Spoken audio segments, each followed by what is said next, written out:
छत्रपती संभाजीनगरात जातीचं विष एमआयएम पसरवत असून त्यांच्या प्रचारामुळे दंगली घडू शकतात असा खळबळजनक आरोप पालकमंत्री संजय शिरसाट यांनी केला। यावर पालकमंत्र्यांना परिस्थिती जास्त माहिती असेल असं सांगत असं काही झालं आम्ही देखील पालकमंत्री आणि शिवसेनेच्या सोबत असू असं भाजपचे नेते आणि मंत्री चंद्रशेखर बावनकुळे यांनी म्हटलं। एमआयएम तर जातीवादीच आहेत ना। हे हैदराबादचे नवाब या ठिकाणी येऊन इथलच्या मुसलमानाची माथी भडकवण्याचं काम हे करणार आहेत। प्रसंगी हे लोक दंगल घडवतील, प्रसंगी हे लोक कुणावर हल्ला सुद्धा करतील। पोलिसांनी याची काळजी घेतली पाहिजे, कारण की यांना जातीवादाशिवाय इलेक्शन जिंकता येणार नाही। यांना हे हिंदू मुस्लिम हे करायचंच आहे। म्हणून हिंदूंना सुद्धा सांगतो की तुम्ही सुद्धा सावध राहा, उत्तराला प्रत्युत्तर द्यावं लागेल। मग ही भूमिका जर आम्ही घेतली तर त्यात काही गैर पण नाही।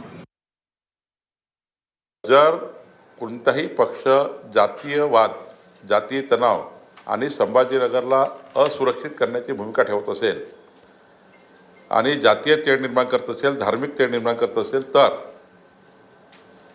आणि तसं काही पालकमंत्र्यांच्या निदर्शनास आलं असेल तर त्यावेळी सुद्धा आम्ही सुद्धा त्याच्या या भूमिकेत आहोत की जातीय तेढ संभाजीनगरला असुरक्षितकरण कोणी करणार असेल तर मग आम्ही त्याला सोडणार नाही किंवा त्यांच्या भूमिकेला आमची भूमिका तीच राहणार आहे।